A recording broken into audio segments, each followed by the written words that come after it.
Merci, Monsieur le maire, mes chers collègues. Fondée en 2015, la métropole est aujourd'hui une collectivité unique en France. Elle peut et doit être un atout dans la réussite de notre agglomération, une réussite au profit des habitantes et des habitants. Pour assurer cette réussite, il faut un projet politique commun pour notre territoire métropolitain et des principes d'action qui assurent collaboration et cohérence dans l'action des villes et de la métropole.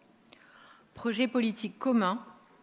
Si les communes sont porteuses du projet métropolitain, elles sont légitimes à être au cœur de ce projet. Le pacte de cohérence métropolitain, adopté en conseil municipal en février 2021, met en avant la notion de territorialisation à travers les conférences territoriales des maires et à travers le projet territorial. C'est une manière de faire totalement différente d'un processus qui décline sur un territoire des politiques pensées d'en haut. Cela vise bien au contraire à entretenir le dialogue régulier entre une échelle de conception et de cohérence globale de l'action et différents territoires de mise en œuvre. Le pacte de cohérence métropolitain, s'il n'est pas le seul outil d'une gouvernance plus démocratique de notre territoire, en est à la fois la première étape et la pierre angulaire. Ces points sont importants à rappeler car la métropole nous offre aux 59 communes qui la composent, l'opportunité de répondre à ses besoins et de décider collectivement, à travers la conférence des maires et des maires d'arrondissement, de ce que nous voulons pour notre ville. Car en effet, les villes et les élus municipaux, même s'ils ne sont pas métropolitains, doivent avoir légitimité pour penser certaines politiques publiques à l'échelle de la métropole. Oui, nous devons nous assurer que la parole de chacun est entendue, respectée et valorisée. Cela veut dire la parole de toute la majorité. Cela veut dire qu'ensemble, nous devons réaliser notre plan de mandat et pas seulement une partie. Car nous l'avons décidé, nous l'avons inscrit, non pas gravé dans le marbre comme à l'image d'une pierre tombale, mais bien dans le vivant. Lyon peut apporter les réponses à l'urgence climatique et sociale, devenir cette ville inspirante, ambitieuse, culturelle, exemplaire, qui prépare les transitions pour tous. Pour y faire face, nous avons une tâche immense. Réduire notre empreinte écologique, bâtir de nouvelles solidarités, réduire les inégalités scolaires, déconstruire la ville de l'entre-soi, de l'étalement urbain, renforcer les services publics, combattre l'isolement social. Avec un taux de pauvreté en hausse ces dernières années atteignant 15% sur Lyon en 2021, avec des populations plus impactées comme les moins de 30 ans, nous avons le devoir d'agir et de porter vers et pour notre territoire des politiques inclusives et ambitieuses. Aussi, les choix qui ont été faits dans ce projet de territoire et qui nous sont présentés aujourd'hui, s'ils remplissent une partie du contrat, laissent sur le bord du chemin les plus fragiles d'entre nous.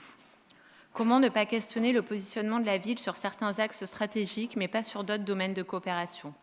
Comment réduire la seule question de l'éducation à la gestion des biodéchets? Comment ne pas penser que ce projet de territoire aurait pu accompagner des projets autour de notre plan de mandat en appuyant nos actions autour des droits fondamentaux? L'accès à un logement digne, l'hébergement inconditionnel pour celles et ceux qui fuient la guerre, une alimentation de qualité et abordable, un renforcement des actions menées pour que la politique de cohésion urbaine et de solidarité envers les quartiers les plus défavorisés améliore les conditions de vie des habitants. Comment ne pas espérer que ce projet de territoire devienne un véritable outil d'une égalité réelle entre les Lyonnaises et les Lyonnais? Égalité d'accès aux services publics, égalité devant les politiques publiques, inégalité d'accès à la santé, inégalité dans l'éducation, inégalité en termes de sécurité ou inégalité dans la qualité de vie.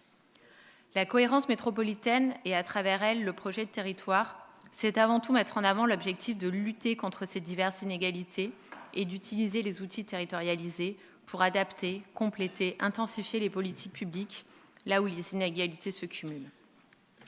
Rappelons que c'est ensemble que nous apporterons des solutions aux Lyonnaises et aux Lyonnais qui souhaitent retrouver une ville apaisée, végétalisée, solidaire, inclusive, où il fait bon vivre.